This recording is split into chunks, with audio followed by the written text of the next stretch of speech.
మీట్లో నా సోదరులు, మాజీ పార్లమెంట్ సభ్యులు, నేతకాని సమస్య వర్గానికి, దళితుల్లో ఉన్న అన్ని కులాలకు న్యాయం జరగాలని ముందుకు సాగుతున్న వెంకటేష్ నేత గారికి, రామకృష్ణ నాయక్, నా మిత్ర వర్గాలకు సంబంధించిన సత్యంగా తమ్ముడు నరేష్, ఇంకా సమావేశంలో పాల్గొన్న అందరికీ నమస్కారాలు. మీ అందరికీ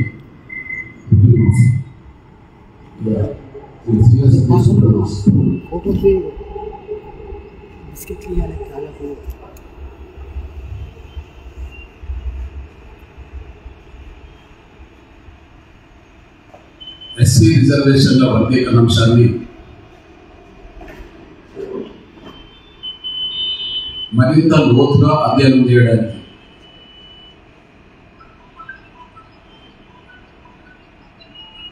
కమిషన్ గడువు మార్చి 10 వరకు పొడిగించినందున దళితుల్లో ఉండబడే 59 కులాల్లో 58 కులాలు కుల సంఘాల నాయకత్వం అప్రమత్తంగా ఉండి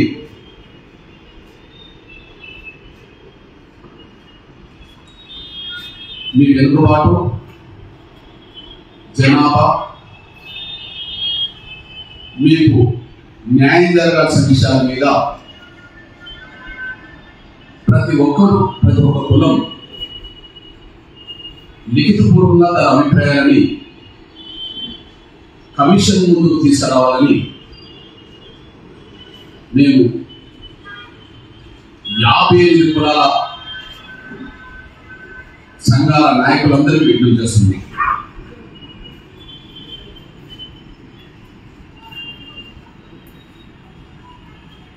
ఈ కమిషన్ గడువు పెరిగినందున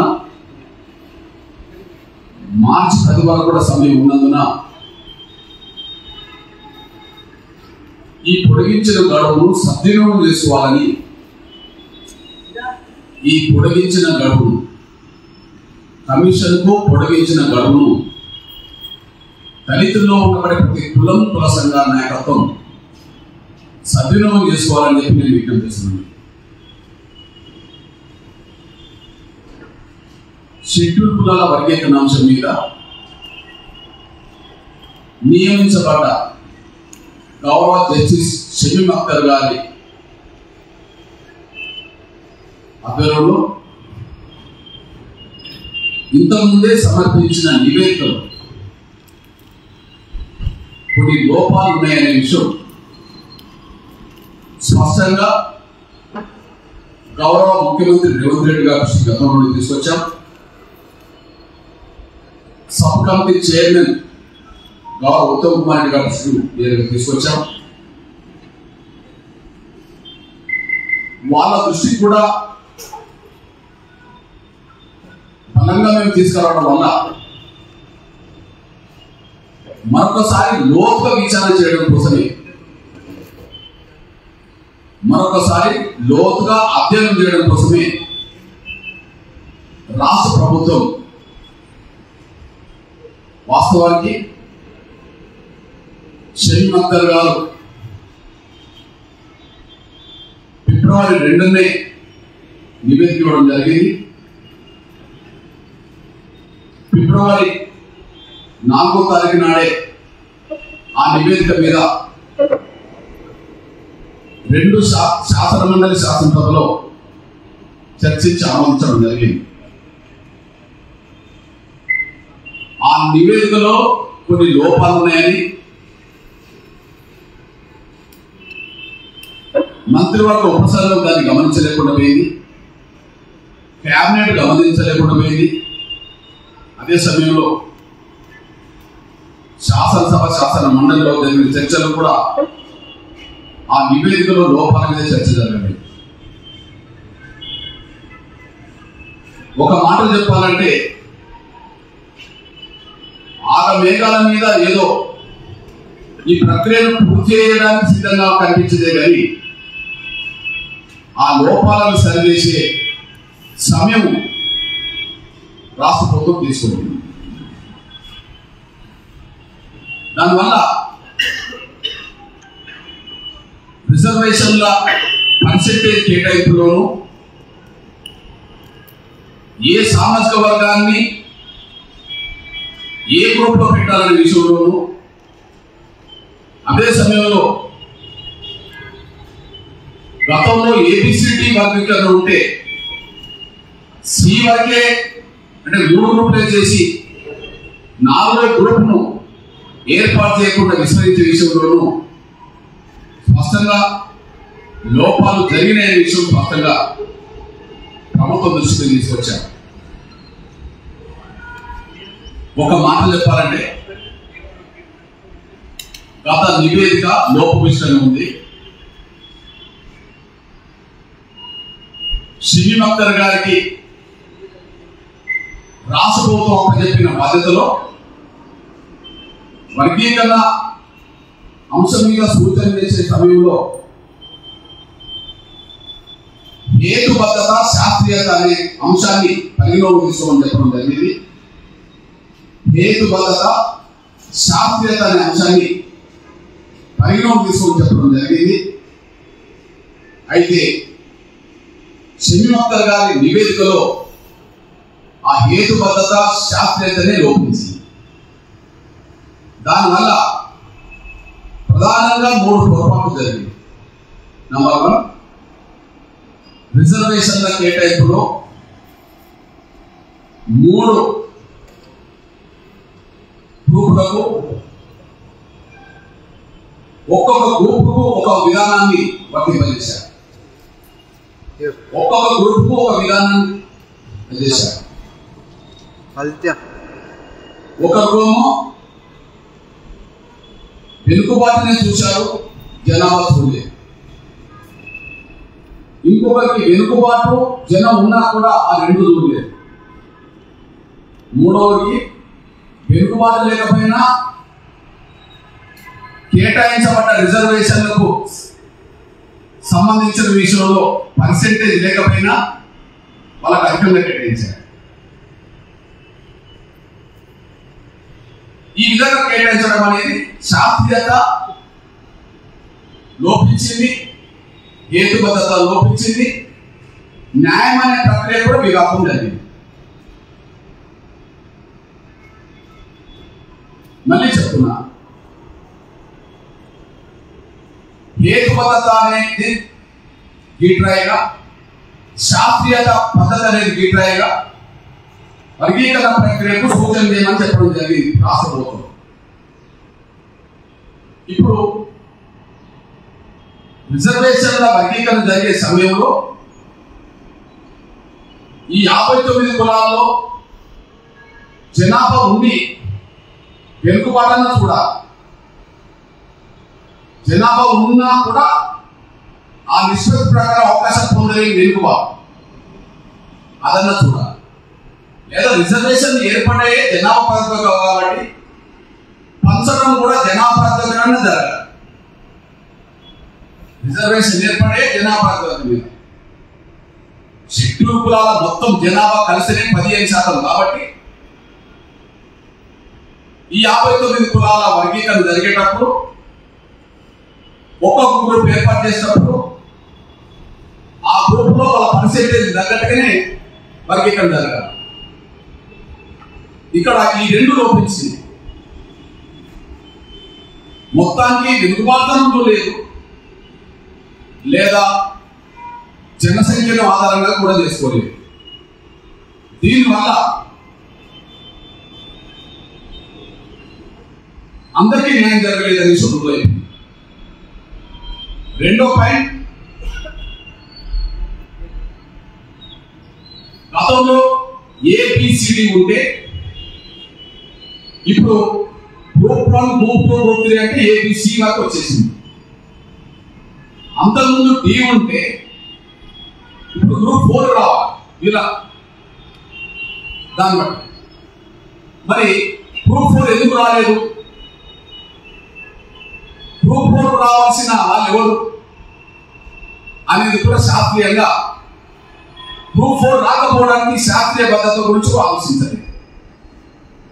దీనివల్ల గత కమిషన్ నివేదికలోనే లోపాలు ఉన్నాయనే విషయం, శాస్త్రీయత, న్యాయబద్ధత, హేతుబద్ధత లోపించిందనే విషయం ఆధారాలతో సహా ప్రభుత్వం ముందు పెట్టినాకనే కమిషన్ గడువు మరొకసారి పొడిగించారు.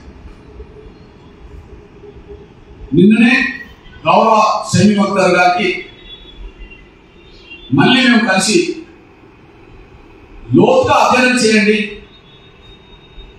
ఇక్కడెక్కడ లోపాలు జరిగినాయి అని చెప్పి మేము ఉన్న మొదలు కొట్టినట్టుగానే లోతుగా అధ్యయనం చేయాలని చెప్పి గత నివేదికలో ఏ లోపాలు ఉన్నాయో ఆ లోపాలను తన ముందే గుండె బద్దలు కొట్టినట్టుగానే మేము రాసిన వినతి పత్రంలో ఉన్న ప్రతి అక్షరం, ప్రతి లైన్ చదివించారు.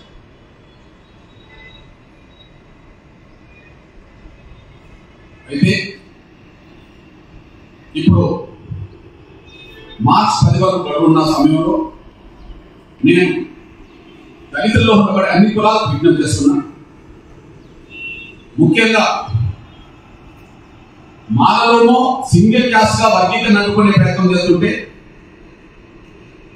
అన్ని కులాలు మేలు జరగాలని ఎంఆర్పిఎస్ యుద్ధం చేసుకుంటూ వచ్చేసింది. ఈ తెలుగు నేల మీద మాలలు మాత్రమే వర్గీకరణ అడ్డుతూ వచ్చారు. మాలలు వర్గీకరణ కావాలని ఉద్యమానికి నాయకత్వం వేస్తూ వచ్చారు. 58 కులాల హక్కులను అడ్డుకోవడానికి ప్రయత్నం చేస్తున్నది మాలలు అవుతే, మాదిగలతో పాటు మిగతా 57 కులాలకు న్యాయం జరగాలని కోరుకుంటున్నది ఎంఆర్పిఎస్. ఈ నేపథ్యంలో విజ్ఞప్తి చేస్తుందంటే, ఒక మాదిగ బిడ్డగా నేను మిగిలిన 57 కులాల సంఘాలకు, సంఘాల నాయకులకు అప్పీల్ చేస్తున్నాను.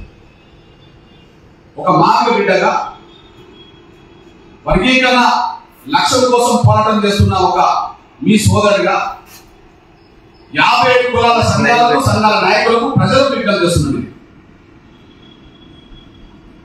ఈ వర్గీకరణ రేపు జరిగితే రిజర్వేషన్లు ఈ దేశంలో ఉన్నంత కాలం వర్గీకరణ ఉంటే మరో 10 ఏళ్లకో, 20 ఏళ్లకో, 30 ఏళ్లకో ఈ వర్గీకరణ వల్ల 2025లో జరిగే వర్గీకరణ వల్ల మాకు మేలు జరగలేదు, మాకు మేలు కంటే అన్యాయమే జరిగిందని రాబోయే 10 ఏళ్లకో, 20 ఏళ్లకో, 30 ఏళ్లకో ఏ కులాన్ని కూడా ఆ అభిప్రాయం రాకుండా ఉండాలి. ఏ కులం కూడా నష్టపోకుండా ఉండాలి. ఏ కులం బిడ్డలు కూడా, రాబోయే తరాలు కూడా జరిగిన వర్గీకరణ వల్ల మేము నష్టపోయినామని చెప్పి అనుకోకుండా ఉండాలి. అంత శాస్త్రీయంగా, అంత న్యాయబద్ధంగా వర్గీకరణ జరగాలని నేను కోరుకుంటున్నాను. పోరాటానికి నాయకత్వం వహిస్తున్నది ఎంఆర్పిఎస్ మాదిగలు కావచ్చు, కానీ ఆ ఫలాలు మాదిగలే దోసుకోవాలను, మాదిగల జనాభా కంటే వాటా ఎక్కువ రావాలను ఎంఆర్పిఎస్ కోరుకోవట్లేదు, మాదిగలు కోరుకోవట్లేదు, వ్యక్తిగా నేను కోరుకోవట్లేదు. పోరాటానికి నాయకత్వం వహిస్తే నాయకత్వం వహించవచ్చు, కానీ దళితుల్లో అన్ని కులాలకు మేలు జరగాలి, అన్ని కులాల బిడ్డలు బాగుపడాలి అనేదే ఇందులో గొప్ప ఉద్దేశం, సదుద్దేశం అనే విషయం తెలుసుకుంటున్నాను.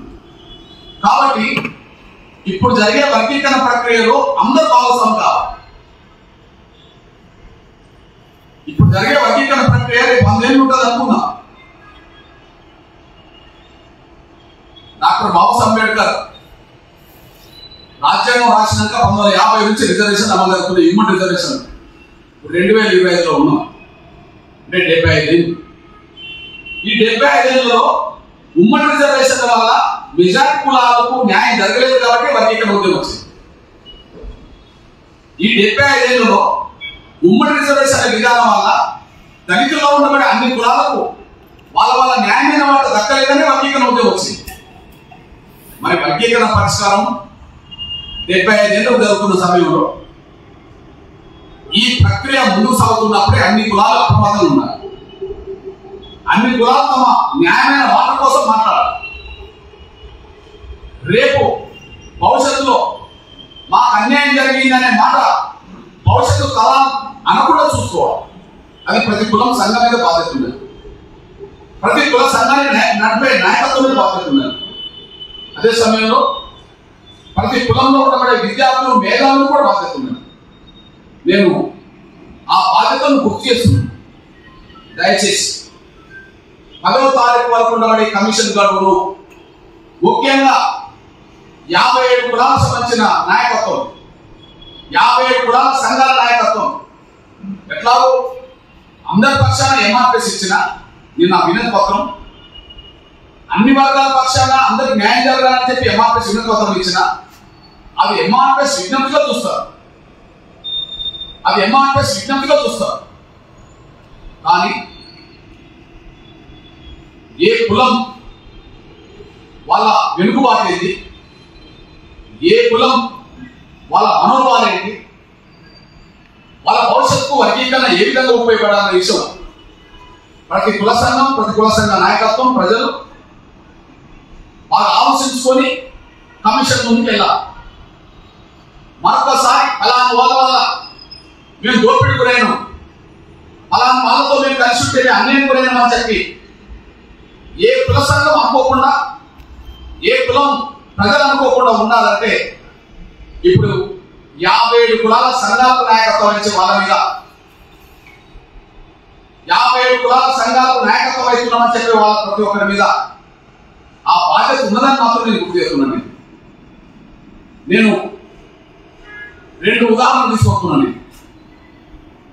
కొన్ని సమస్యలు పరిష్కారం అయ్యేటప్పుడు జరిగే ప్రక్రియ కొన్ని దశాబ్దాలు శతాబ్దాలైనా కొంతమందికి ఆవేదన మిగులుతుంటాయి. ఇప్పుడు వర్గీకరణ ప్రక్రియ మీద భవిష్యత్ తరాలకు అట్లాంటి ఆవేదన ఉండదు. ఎగ్జాంపుల్, ఈ రిజర్వేషన్ల అంశానికి ప్రారంభం పునః ఒడంబడిక. డాక్టర్ బాబాసాహెబ్ అంబేద్కర్ గాంధీ గారి మధ్యలో జరిగిన, డాక్టర్ బిఆర్ అంబేద్కర్ గాంధీ గారి మధ్యలో జరిగిన పూనా ఒడంబడిక 1932లో సెప్టెంబర్ 24లో జరిగింది. 1932 సెప్టెంబర్ 24 జరిగింది. కానీ కొన్ని దళిత సంఘాలు ఇప్పటికీ కూడా ఆ పూనా ఒడంబడిక జరిగిన రోజును నిరసన దినంగా కూడా ప్రకటిస్తుంటారు. పూనా ఒడంబడికలో పాల్గొన్నది ఎవరు? డాక్టర్ బాబాసాహెబ్ అంబేద్కర్. ఈ దేశంలో ఉన్న దళితులందరికీ ఆరాధ్య దైవం ఎవరు? డాక్టర్ బాబాసాహెబ్ అంబేద్కర్. ఈ దేశంలో దళితులందరికీ ఆరాధ్య దైవం ఎవరు? అంబేద్కర్. ఈ దేశంలో ప్రతి ప్రజాస్వామికవాదికి ఆరాధ్య దైవం ఎవరు? గొప్ప నేత ఎవరు? ముందు చూపు గల వ్యక్తి ఎవరు? అంబేద్కర్. మరి అంబేద్కరే ఒప్పందంలో పాల్గొన్నాడు. ఆ ఒప్పందంలో మేము స్వేచ్ఛను, మా స్వతంత్రతను కోల్పోయామని చెప్పి సెప్టెంబర్ 24 తారీఖున జరిగిన పూనా ఒడంబడిక రోజు నిరసన జరుగుతుంది. ఆ నిరసన జరగడానికి కారణం పూనా ఒడంబడిక అని అనుకున్నప్పుడు, పూనా ఒడంబడికలు జరిగి సంతకం పెట్టిన రోజే డాక్టర్ బాబాసాహెబ్ అంబేద్కర్ తన ఆవేదన చాటుకున్నాడు. పూనా ఒడంబడిక అమలు జరిగిన రోజే, పూనా ఒడంబడిక జరిగిన రోజే డాక్టర్ బాబాసాహెబ్ అంబేద్కర్ చాటుకున్నాడు. ఆయన ఒక మాట అన్నాడు, టెంకాయలో ఉండబడే గుజ్జును గాంధీ తీసుకొని మాకు ఉట్టి చిప్ప మాకు ఇచ్చిండు అని చెప్పి ఆ ఒడంబడికను విశ్లేషించారు. అంటే కమ్యూనల్ అవార్డును వదులుకోవడం ద్వారా, కమ్యూనల్ అవార్డును వదులుకోమని చెప్పి గాంధీ ఒత్తిడి పెట్టడం ద్వారా, నేను కమ్యూనల్ అవార్డును వదులుకోవడం వల్ల నాకు ఉట్టి చిప్ప నా చేతికి వచ్చింది, టెంకాయలో ఉండబడే కొబ్బరిలో ఉండబడే కొబ్బరి అంతా గుద్దుకున్నాడు అని చెప్పి తను సంతకం పెట్టిన రోజే ఆవేదన వ్యక్తం చేశారు. కమ్యూనల్ అవార్డు ఉన్నటువంటి అమలు జరిగితే దళిత వర్గాలకు వచ్చే స్వేచ్ఛ స్వాతంత్రాలు వేరుగా ఉంది, వాళ్ళ భవిష్యత్తు వేరుగా ఉంది. ఆ స్వేచ్ఛ స్వతంత్రాలు భవిష్యత్తును పూనా ఒడంబడిక కానీయకుండా పోయిందనే ఆవేదన డాక్టర్ బాబాసాహెబ్ అంబేద్కర్ మధ్యలో ఉండడం వల్ల రోజు రిజర్వేషన్లు ఎంత అమలు జరుగుతున్నా కూడా ఆ రిజర్వేషన్ల మీద ఎదిగిన లీడర్లే శాసనసభలో, పార్లమెంట్లో స్వతంత్రంగా మాట్లాడే స్వేచ్ఛ లేకుండా పోయింది. శాసనసభలో, పార్లమెంట్లో స్వతంత్రంగా మాట్లాడే స్వేచ్ఛ లేకుండా పోయింది. అంటే కమ్యూనల్ అవార్డును వదులుకోవడం ద్వారా ఇప్పుడు అమలు జరుగుతున్న రిజర్వేషన్ అంగీకరించడం ద్వారా స్వేచ్ఛ స్వాతంత్రాలు కోల్పోయి అనడానికి అది సాక్ష్యంగా ఆనాడు అంబేద్కర్ మాటలు మాట్లాడే సాక్ష్యం.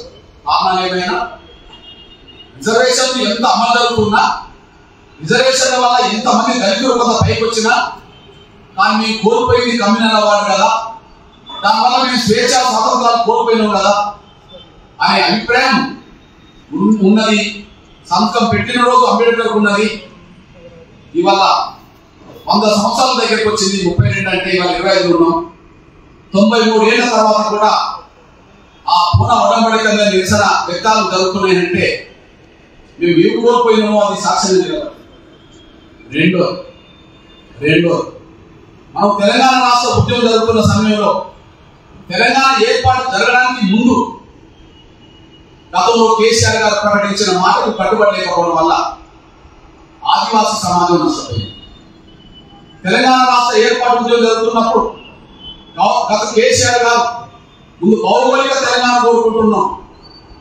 అంతకుముందు ఒప్పందంలో భాగంగా ఉమ్మడి ఆంధ్రప్రదేశ్ ఏర్పడక ముందు హైదరాబాద్ రాష్ట్ర భూభాగం భౌగోళికంగా ఎంత ఉన్నదో, హైదరాబాద్ స్టేట్ భూభాగం భౌగోళిక ఎంత ఉన్నదో అందులో నుంచి తెలంగాణ ఏర్పడే సమయానికి ఇంచు భూమి కూడా కోల్పోయే ప్రసక్తి లేదని చెప్పి పదే కేసీఆర్ గారు మాట్లాడేవారు.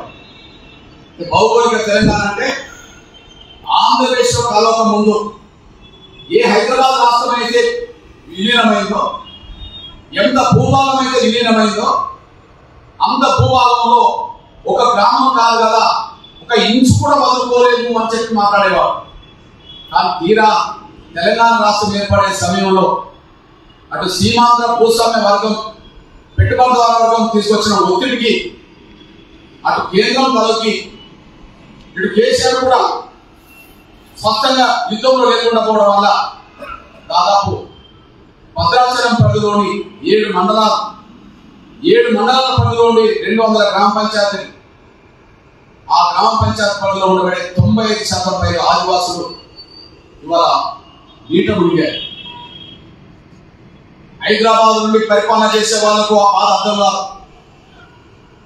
తెలంగాణ రాగానే పరిపాలించేటోళ్ళకి ఆ బాధ అర్థం కాదు. వాళ్ళు నిన్నటి వరకు తెలంగాణ ఉంది, తెలంగాణ ప్రజల అస్తిత్వం కలిగి ఉండి మరి కేవలం అటు వాళ్ళ ఒత్తిడి ఇటు రాజు ఉండడం వల్ల, అటు వాళ్ళ ఒత్తిడి ఇటు రాజు పడడం వల్ల నిజంగా నష్టపోయింది. 200 గ్రామాల పైగా లక్షలాది మంది ఆదివాసులు నష్టపోయారు. వాళ్ళు పోలవరం ప్రాజెక్టులు మునిగిపోయారు. ఒక మాట చెప్పాలంటే చెట్టుకొకరు పుట్టకొకరయ్యారు. ఆదివాసి ప్రజలు చెట్టుకొకరు పుట్టకొకరయ్యారు. చాలా బాధకరం. దాన్ని మేము ఆనాడే వ్యతిరేకించాము. ఆదివాసుల అరణ్య వేదన, ఆదివాసుల అరణ్య ఘోష అని చెప్పి నేను యాత్ర కూడా చేశాను. అంటే పూనా ఉడంబడిక జరిగేటప్పుడు ఏ ఆవేదన అంబేద్కర్ ఇప్పటికీ దళిత వర్గాల ఆవేదన ఉన్నదో, తెలంగాణ రాష్ట్రం ఏర్పడే సమయానికి ఏ ఆదివాసీ ప్రజలకైతే అన్యాయం జరిగిందో, షెడ్యూల్ కులాల వర్గీకరణ జరిగే సమయానికి ఈ 59 కులాల్లో ఏ కులానికి కూడా భవిష్యత్తులో అన్యాయం జరిగిందని అనుకోకుండా ఉండాలంటే ఇప్పుడు వర్గీకరణ ప్రక్రియలో ఖచ్చితంగా ప్రతి కులం భాగస్వామ్యం కావాలని, మీకుండబడే వెనుకబాటు, మీకుండబడే జనం, అదే సమయంలో మీకు జరిగిన అన్యాయాన్ని మరొకసారి కమిషన్ తీసుకురావడానికి ఈ ఉన్న సమయాన్ని ప్రతి ఒక్కరు సద్వినియోగం చేసుకోవాలని చెప్పి ప్రతి కుల సంఘానికి నేను అప్పీల్ చేస్తున్నా. ముఖ్యంగా 57 కులాల సమస్య రిజర్వేషన్ ఫలాలు ఏకపక్షంగా పొంది అభివృద్ధిలోకి వచ్చింది మానవతే. 57 కులాల అభిప్రాయం కూడా నేను చెప్తున్నా. మానవ తర్వాత మార్గలు కొంత లబ్ధి పొందారు కదా అని, మధ్యస్థంగా లబ్ధి పొందిందనే విషయం కమిషన్ నివేదిక చెప్తున్నది. మేము 10% జనాభా ఉంటే 5% వరకు పొందినట్టుగా రికార్డు ఉంటే మేము 5% కోల్పోయిన వాళ్ళమే కావచ్చు, కానీ మధ్యస్థంగా ఉన్నారనే విషయం కమిషన్ చెప్పినప్పుడు నష్టపోయింది మిగతా కులాలు అంటున్నప్పుడు ఆ కులాలు ఎక్కువ మేలుకొని భవిష్యత్తులో అన్యాయం జరగకుండా చూసుకోవడానికి కమిషన్ దృష్టికి తీసుకురావాల్సిన అంశాలు ఎన్ని ఉన్నా కూడా లిఖితపూర్వకంగా తీసుకురావడానికి ప్రయత్నం చేయాలని చెప్పి నేను సవినంగా ప్రతి కుల సంఘానికి విజ్ఞప్తి చేస్తున్నా.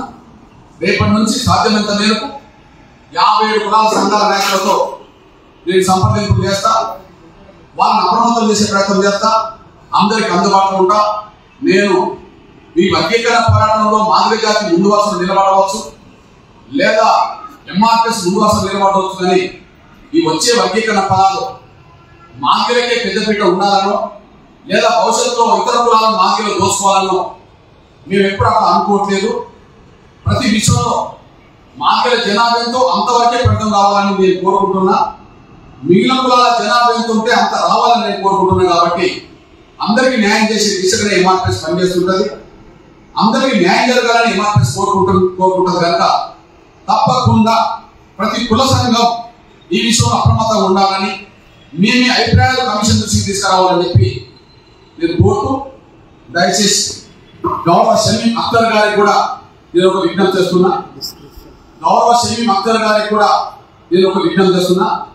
దయచేసి ఇందులో చాలా వెనుకబడ్డ కులాలు ఉన్నాయనే విషయం, ఇప్పటికీ ఈ వర్గీకరణ ప్రక్రియలో ఇంకా భాగస్వామ్యం కానీ చైతన్యం లేని కులాలు ఉన్నాయనే విషయం కూడా మీ దృష్టికి నేను తీసుకొస్తున్నా. కాబట్టి వాళ్ళ ఆవేదన చెప్పడానికి వచ్చినప్పుడు, ఆవేదనతో కూడిన వినతి పత్రం ఇవ్వడానికి వచ్చినప్పుడు కొంత సమయం ఎక్కువ వెచ్చించి ప్రతి కుల సంఘం అభిప్రాయాలని, కుల సంఘం ఆవేదనని, వాళ్ళ జరిగిన అన్యాయ వివరాలని కొంత ఎక్కువ సమయం వెచ్చించి వాళ్ళ బాధలకు పరిష్కారం చూపెట్టే విధంగా ఎక్కువ సమయం కమిషన్ కార్యాలయంలోనే ఉండే విధంగా చూడాలని చెప్పి, అంటే వచ్చే వాళ్ళకి అందుబాటులో ఉండాలని చెప్పి నేను పెద్దలు షమీం అఖ్తర్ గారికి గౌరవంగా నేను విజ్ఞప్తి చేస్తున్నా. ఆయన గౌరవించి నేను విజ్ఞప్తి చేస్తున్నా. ఎందుకంటే వచ్చినప్పుడు వేరే అధికారులు ఉంటే వాళ్ళు వినతి పత్రం ఇచ్చిపోవచ్చు, కానీ మీరు ఉండడం వల్ల కొంత నమ్మకం ఏర్పడడానికి, కొంత మాకు న్యాయం జరగదని అనుకోవడానికి కొంత వీలు ఉంటుంది. మీరు కార్యాలయంలో కొంత అందుబాటులో లేకపోతే, కొంత అధికారులకు ఇచ్చినట్టు ఇస్తే మీ నోటీసు డైరెక్ట్ గా తీసుకొచ్చినట్టుగా వాళ్ళు భావించుకోకపోవడానికి కొంత వాళ్ళ బాధలు ఉండడానికి అవకాశం ఉంది. కనుక పెద్ద మనసు చేసుకొని ఏదైతే పూర్వుల రామకృష్ణ భవన్ మొదటి భవన్లో ఏదైతే ఈ కమిషన్ కార్యాలయం కేటాయించారో ఖచ్చితంగా ఎక్కువ సమయం అందుబాటులో ఉండి ప్రతి ఒక్కరి విజ్ఞప్తికి, ప్రతి ఒక్కరిచ్చే వినతి పత్రానికి కొంత కూలంకషంగా చర్చించుకొని ఇచ్చేటట్టుగా వాళ్ళకు మీ సహాయ సహకారాలు అందించాలని చెప్పి నేను విజ్ఞప్తి చేస్తున్నా. ఇకపోతే ఇక్కడ రాష్ట్ర ప్రభుత్వాన్ని కూడా విజ్ఞప్తి చేస్తున్నా. దయచేసి ఆగ మేఘాల మీద దయచేసి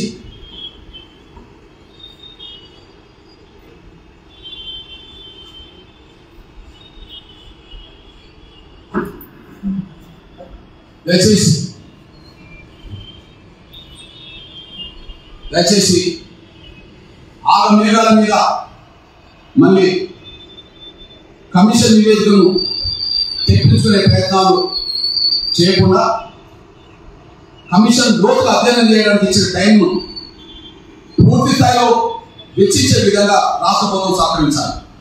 ఎందుకు నేను మాట్లాడుతున్నానంటే, గతంలో త్వరగా కమిషన్ నివేదిక ఇవ్వాలని చెప్పి రాష్ట్ర ప్రభుత్వం నుంచి ఒత్తిడి వచ్చినట్టు అనిపిస్తున్నాయి. గౌరవ కమిషన్ కు మార్చ్ ఫిబ్రవరి 10 వరకు గతంలో టైం ఉన్నాయి. కానీ 2వ తారీఖు లోపే కమిషన్ నివేదికలు తెప్పించుకున్నాం 2 వరకు. దానికి కారణం మేము 7వ తారీఖు నాడు లక్ష డబ్బులు అనే కార్యక్రమం పెట్టడం వల్ల, 7వ తారీఖు నాడు అనేది లక్ష డబ్బులతో కార్యక్రమం పెట్టడం వల్ల ఆ లక్ష డబ్బుల కార్యక్రమాన్ని జరగకుండా చూడడం కోసమే ఒకవైపు పర్మిషన్ రద్దు చేసుకుని మరొక వైపు కమిషన్ నివేదికను మీరు రప్పించుకున్నట్టు కనిపిస్తున్నాయి. కాబట్టి కమిషన్ లోతుగా అధ్యయనం చేయకముందు శాస్త్రీయత, హేతుబద్ధత అనే అంశం మీద దృష్టి పెట్టకముందే మీరు నివేదిక తెప్పించుకోవడం వల్ల, ఆ నివేదికను కూడా మీరు అధ్యయనం చేయకపోవడం వల్ల, మీరు లోపాలు పరిష్కరించలేకపోవడం వల్ల మళ్ళీ కమిషన్ గారు మన పొడిగించాల్సిన పరిస్థితి వచ్చేసింది. ఇప్పుడు మన అదే పద్ధతి పాటించొద్దని విజ్ఞప్తి వస్తుంది. ఇప్పుడు మార్చి 10 వరకు మీరు గడువు ఇచ్చారు. నేను గౌరవ రాష్ట్ర ముఖ్యమంత్రి గారికి నేను ధన్యవాదాలు చెప్తున్నాను. గౌరవ ముఖ్యమంత్రి సోదరుడు రేవంత్ రెడ్డి గారికి నేను ధన్యవాదాలు చెప్తున్నాను. అక్కడనే గౌరవ సబ్ కమిటీ మంత్రివర్గ sub committee chairman Uttam Kumar Reddy గారికి కూడా నేను ధన్యవాదాలు చెప్తున్నాను. కమిషన్ గడువు పొడిగించినందుకు మార్చి 10 వరకు పొడిగించినందుకు నేను ధన్యవాదాలు చెప్తున్నాను. కానీ మార్చి 10 వరకు కూడా కమిషన్ లోతైన అధ్యయనం చేయడానికే సమయం ఇచ్చిందేటట్టు సహకరించారు. మార్చి 9 నాటికి కూడా కమిషన్ గడువు మార్చి 9 రాత్రి వరకు కూడా కమిషన్ లోతుగా అధ్యయనం చేసి ప్రతి ప్రోత్సాహం ఇచ్చే అంశాన్ని వాళ్ళ వెలుగుబాటుతనాన్ని వాళ్ళ సామాజిక ఆర్థిక పరిస్థితులను కూడా అధ్యయనం చేయడానికి టైం ఇచ్చేటట్టు చూడండి. ఎందుకు నేను మాట్లాడుతుంటే ఒకవైపు మీరు మార్చి 10 వరకు గడిపించినట్టుగానో కనిపిస్తున్నది, కానీ మళ్ళా మీరే మార్చి 1 నుంచి 5 వరకు ప్రత్యేక అసెంబ్లీ సమావేశాలు పెట్టబోతున్నారని పేపర్లు అవుతుంది. మార్చి 10 వరకు గడిపించినట్టుగా కనిపిస్తుంటుంది షమీమ్ అఖ్తర్ గారికి, కానీ మార్చి 1 నుంచి 5 వరకు ప్రత్యేక అసెంబ్లీ సమావేశాలు పెట్టబోతున్నారన్నట్టుగా అన్ని పత్రికలు రాస్తుంది. నిన్న ఎలక్ట్రానిక్ కూడా ప్రచారం చేసింది. అందులో 2 అంశాల మీద ఎస్సీ వర్గీకరణ, బీసీ రిజర్వేషన్ మీద తీసుకొస్తారు. ఎస్సీ రిజర్వేషన్ వర్గీకరణ బిల్లు, బీసీ రిజర్వేషన్ మీద తీసుకొస్తారు. ఇప్పుడు ఎస్సీ వర్గీకరణ మీద లోతుగా అధ్యయనం చేయడానికే కదా రెండోసారి టైం ఇచ్చింది. మళ్ళీ లోతుగా అధ్యయనం చేయడానికే కదా, గతంలో ఉన్న లోపాలు ఏదైతే సరి చేయడానికే కదా, అదే సమయంలో అన్ని కులాల మనోభావాలను మనం గుర్తించడానికే కదా, వాళ్ళ వెనుకబాటును అధ్యయనం చేయడానికే కదా, వాళ్ళ జనాభాను అధ్యయనం చేయడానికే కదా. మరి మార్చి 10 వరకు మీరు గడువించి మార్చి 1వ తారీఖు లోపే మళ్ళీ కమిషన్ నివేదిక తీసుకున్నారనుకోండి, అంటే లోతుగా అధ్యయనం చేయడానికి ఇచ్చిన 10 రోజుల గడువు మీరు వాళ్ళకు మళ్ళీ ఇవ్వనంటే కదా. దయచేసి గౌరవ రేవంత్ రెడ్డి గారికి నేను ధన్యవాదాలు చెప్తున్నా. మీరు చేసిన విజ్ఞప్తి కావచ్చు, లేదా లోపాలు ఉన్నాయని చెప్పి మీ మనసులో ఉండవచ్చు.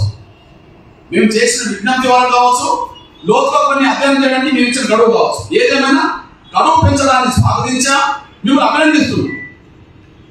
గడువు పెంచడాన్ని మేము స్వాగతించా, మేము కోరుకున్నాం కాబట్టి మేము అభినందిస్తున్నాం. కానీ ఆ గడువు సంపూర్ణంగా పూర్తి కాకముందే మళ్ళీ తొందరగా కమిషన్ నివేదిక ఇవ్వండి అని చెప్తే, ఇంకా చెప్పుకోవాల్సిన కుల సంఘాలు కొన్ని చెప్పుకోకపోతే, ఇంకా లోతుగా అధ్యయనం చేయకపోతే మళ్ళీ జరిగిన పొరపాట్లే మళ్ళీ పునరావృతం జరిగే అవకాశం ఉంది. జరిగిన పొరపాట్లే మళ్ళా పునరావృతం అయ్యే పరిస్థితి కనిపిస్తుంటుంది. అట్లా కాకుండా దయచేసి 10 వరకు గడువించారు కనుక మీరు 1వ తారీఖు నుంచి జరగబోయే అసెంబ్లీ సమావేశాలను మీరు 11 నుంచి పెట్టుకున్న అభ్యంతరం లేదు. అదే సమయంలో మీరు బడ్జెట్ సమావేశాలు, ప్రత్యేక అసెంబ్లీ సమావేశాలు అన్నారు కాబట్టి నేను చెప్తున్నాను, మీరు ప్రత్యేక అసెంబ్లీ సమావేశాలు అన్నారు. మీరు బడ్జెట్ సమావేశాలు యథావిధిగా పెట్టుకోవడం వేరు, ప్రత్యేక అసెంబ్లీ సమావేశాలు వర్గీకరణ మీదే పెట్టుకున్నాం. అది 1వ తారీఖు నుంచి పెట్టడం అంటే కమిషన్ ఇచ్చిన గడువు 10వ తారీఖు నాటి వరకు ఉన్నది కదా. ఇక్కడ అర్థం చేసుకోవాల్సింది ఏంటంటే నెల రోజులు అన్నారు కమిషన్ గడువు, నెల రోజులు అన్నారు. కానీ 11వ తారీఖు వరకే గతంలో కమిషన్ గడువు అయిపోయింది కదా. గతంలో 10వ తారీఖు వరకు 11వ వరకు కమిషన్ గడువు అయిపోయింది కదా. మధ్యలో కమిషన్ కార్యాలయం ఖాళీ చేసినట్టుగా కూడా పేపర్లు వచ్చింది కదా. కమిషన్ కార్యాలయం ఖాళీ చేసినట్టుగా కూడా వచ్చింది కదా. మళ్ళీ పునరుద్ధరించబడ్డది 17 కదా, 17 కదా, మళ్ళీ 19 మేము ఇచ్చేచ్చాము కదా. అంటే ఒక రకం చెప్పాలంటే జీవో వచ్చింది ఎప్పుడు 17 తారీఖు.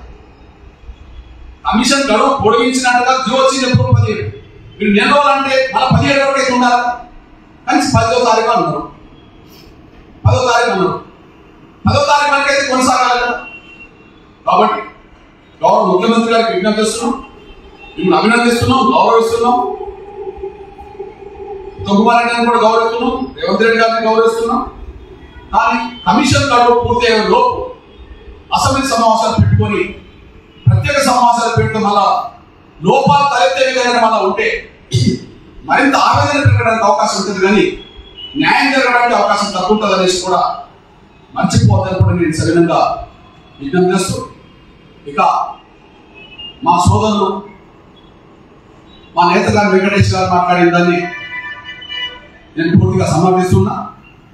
ముందుగానే చెప్పినట్టుగా లోకాన్ని అధ్యయనం జరగలేదు. మొన్నటి నివేదిక చూస్తే దానికి హేతుబద్ధత, అదే సమయంలో శాస్త్రీయత అనే కోణాలు అన్న లేకుండా పోయి దానివల్ల 1-2 గ్రూపులను పట్టడం చేసి 4వ గ్రూపును ఆపడం జరిగింది. ఇక్కడ విషయం ఏంటంటే, గతంలో బి గ్రూప్ లో ఉండబడే, బి గ్రూప్ అంటే మాదిగలతో కలిసిన గ్రూపే బి గ్రూప్, ఏబిసిడి వర్గీకరణ జరిగినాయి. గతంలో మాదిగలతో కలిసిన గ్రూపే బి గ్రూప్. ఆ బి గ్రూప్ లో ఉండబడే 1,40,000 పైగా ఉండబడే కొన్ని కులాలను, జనాభా కులాలను తీసి ప్రత్యేక గ్రూప్ ఏర్పాటు చేశారు. బి గ్రూప్ లో ఉండబడే 1,40,000 పైగా ఉండబడే కొన్ని కులాలను తీసి మొదటి గ్రూప్ ఏర్పాటు చేశారు. నేను దాన్ని కూడా ఎందుకు స్వాగతిస్తున్నా అంటే అందరూ బాగుపడాలి అని. బి గ్రూప్ లో మాదిగలతో కలిసి ఉన్న భవిష్యత్తులో మాకు న్యాయం జరిగే అవకాశం లేదని ఎవరు భావించుకున్నా నేను స్వాగతించాల్సిందే, సమర్థించాల్సిందే. వాళ్ళ మనోభావం వ్యక్తిగతంగా నేను గౌరవించాల్సిందే. ఎందుకంటే అందరూ బాగుపడాలి. ఒక అనుమానం ఉన్న కాడ న్యాయం అందరికి జరగడానికి అవకాశం లేదని అనుకున్న కాడ వాళ్ళకు న్యాయం ఎట్లా జరిగితే గట్ట మనం సహకరించాల్సింది, వాళ్ళ మనోభావాలను గుర్తించాల్సింది. ఇక్కడ నేను అడుగుతున్నది ఏంటంటే, ఈ గ్రూప్ లో ఉండబడే 1,40,000 మందిని గతంలో మాదిగలతో కలిసిన గ్రూప్ నుంచి విడదీసి సపరేట్ గ్రూప్ ఏర్పాటు చేసినప్పుడు సి గ్రూప్ లో అదనంగా 2 లక్షల జనాభా గలని ఎందుకు కలిపి? జవాబు చెప్పాలి. మాదిగ గ్రూప్ ఉన్నది పి, మాల గ్రూప్ ఉన్నది సి, మాదిగ గ్రూప్ ఉన్నది పి, మాల గ్రూప్ ఉన్నది సి. మాదిగ గ్రూప్ లో ఉన్నబడే 1,40,000 మందిని పక్కకు తీసి ఒక గ్రూప్ ఏర్పాటు చేశారు కదా. ఇప్పుడు గ్రూప్ 2 అని వాడుతున్న దాంట్లో 18 కులాలు ఉండవచ్చు, కానీ మాదిగల జనాభా తర్వాత ఆ 18 కులాల జనాభా 40,000 మాత్రమే. మాదిగల జనాభా తర్వాత ఆ 18 కులాల జనాభా 40,000 మాత్రమే. అంటే ఇటు 40,000 ఆ 1,40,000 కలిపితే దాదాపు 2 లక్షలు. అంటే 1,40,000 తీసి ఒక పర్సెంటేజ్ ఇచ్చారు. ఈ గ్రూప్ లో ఉంటే పర్సెంటేజ్ పెరుగుతుంది, కానీ ఒక పర్సెంటేజ్ ఇవ్వడానికి కూడా నేను సాల్వ్ చేసుకోలేదు. ఇక్కడ సి గ్రూప్ లో 2,44,000 మంది మాలలు, కానీ సి గ్రూప్ లో 2,44,000 మంది ఉన్నారు మాలలు కాదు. అంటే 1,80,000 మాదిగలతో ఉన్న వాళ్ళను 1,40,000 తీసి 1,40,000 మందిని తీసి ఒక గ్రూప్ ఏర్పాటు చేశారు కదా. మరి మాలలు కానీ ఇతర కులాల జనాభా 2,44,000 ఉన్నారు. మరి 2,40,000 మందిలో 44,000 మందిలో ఇప్పుడు మాదిగల గ్రూప్ లో 40,000 కలిసినట్టుగా మాల గ్రూప్ లో కూడా 40,000 జనాభా కులాలు కలుపుకుంటే మీలో 2 లక్షల పక్కన పోవాలి కదా. ఆ 2 లక్షల పక్కన ఒక సపరేట్ గ్రూప్ ఏర్పడుతుంది కదా. అంటే మాదిగల గ్రూప్ రిజర్వేషన్ పర్సెంటేజ్ గ్రూప్ పెరగకుండా అడిగేశారు. కానీ ఇక్కడ మాలన్న గ్రూప్ లో మాత్రం అదనంగా 2 లక్షల పైగా వాళ్ళని కలుపుకొని అందరే పెట్టుకున్నారు. ఇప్పుడు వాళ్ళు అంటున్నారు, నా నేతగాని వెంకటేష్ గారు నాయకత్వం అవుతున్నట్టుగా, మా మిథులయ్య గారు నాయకత్వం అవుతున్నట్టుగా, ఒలియ దాసర్లు మాల దాసర్లు మాట్లాడుతున్నట్టుగా వాళ్ళు అంటున్నారు, మాకు సి గ్రూప్ లో మీరు ఉండడం వల్ల మేము నష్టపోతాం. సి గ్రూపే మా ప్రత్యేక కేటాయించి ఈ గ్రూప్ లో మాలలు ఎవరిపైన మాలలు వెళ్ళాలని చెప్పి కోరుతున్నారు. ఈ న్యాయ పద్ధతి కదా. ఒక గ్రూప్ లో 1,40,000 మందిని తీసి సపరేట్ ఏర్పాటు చేసినప్పుడు మరో గ్రూప్ లో సి గ్రూప్ లో 2,40,000 మందిని వాళ్ళని ఎంబడి పెట్టుకోవడం అనేది అది న్యాయ పద్ధతి అవుతుంది, హేతు పద్ధతి ఎట్లా అవుతుంది, అది శాస్త్రీయంగా వర్గీకరణ చేసినట్టు ఎట్లా అవుతుంది. రెండో విషయం ఇంకోటి జరిగింది, మీరు చూడండి, ఈ షెడ్యూల్ కులాల లిస్టులో మాదిగల క్రమ సంఖ్య 31. 59 కులాల్లో 31వ number Madiga. Single caste Madiga 32,33,642 single caste Madiga. కానీ ఇక్కడ క్రమ సంఖ్య మాల 34. క్రమ సంఖ్య మాల 34. అందులో ఒక కులం పేరే ఉండదు, 2 కులాల పేరు. మాల అయ్యేవాడు. మాల అయ్యేవాడు. జనాభా ఎంత? 15,27,343. మాల అయ్యేవాళ్ళు ఒక అయ్యేవాళ్ళు 2 లక్షలు ఉన్నారనుకో, అంటే మీరు కలుపుకున్నట్టే కదా ఈ పేరుతో ఆ లిస్టులో. అంటే వాళ్ళ సొంత కులం పక్క ఇంకో కులాన్ని పెట్టుకొని 15 లక్షలు చేసుకున్నారు. వాళ్ళ గ్రూప్ లో 2,40,000 మంది పెట్టుకున్నారు. ఇదంతా ఎంత అని ఇప్పుడు నేను ఒక చదువుతాను. ఒకే క్రమ సంఖ్యలో 4-5 కులాలు ఉంటాయి కదా. కొన్ని కులాల పేరు మీ దృష్టికి తీసుకొస్తుందా? ఒకసారి మీరు ఆలోచించండి. ఉదాహరణకు మాదిగ గ్రూప్ ఉన్నదనుకో, క్రమ సంఖ్య 14.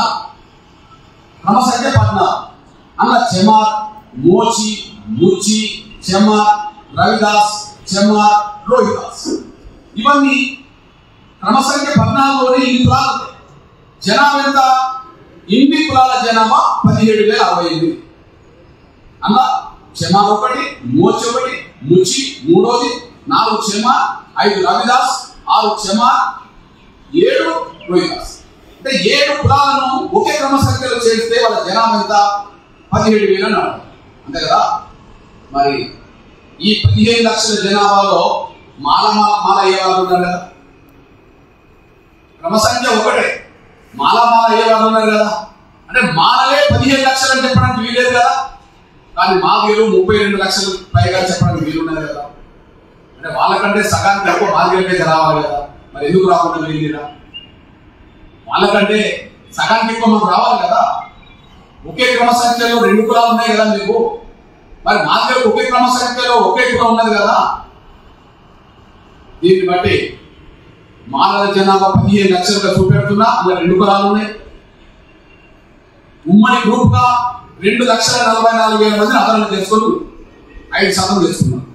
అందువల్ల నేను పూర్తిగా నా నేతకాని సోదరులు, నా వెంకటేశ్వర గారి నాయకత్వంలో, నా మిత్రయ్య గారి అన్న సత్తన్న నాయకత్వంలో ఇంకా ఖచ్చితంగా టీ గ్రూప్ లో మాలలు చేరాలి, టీ గ్రూప్ లో మాలలు చేర్చాలి.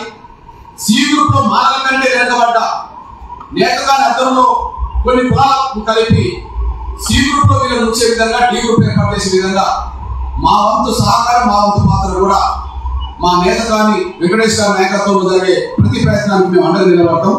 అంతేకాకుండా మళ్ళీ చెప్తున్నా, ఈ రాష్ట్రంలో ఈ వర్గీకరణ ప్రక్రియ జరిగే ఈ సమయంలో,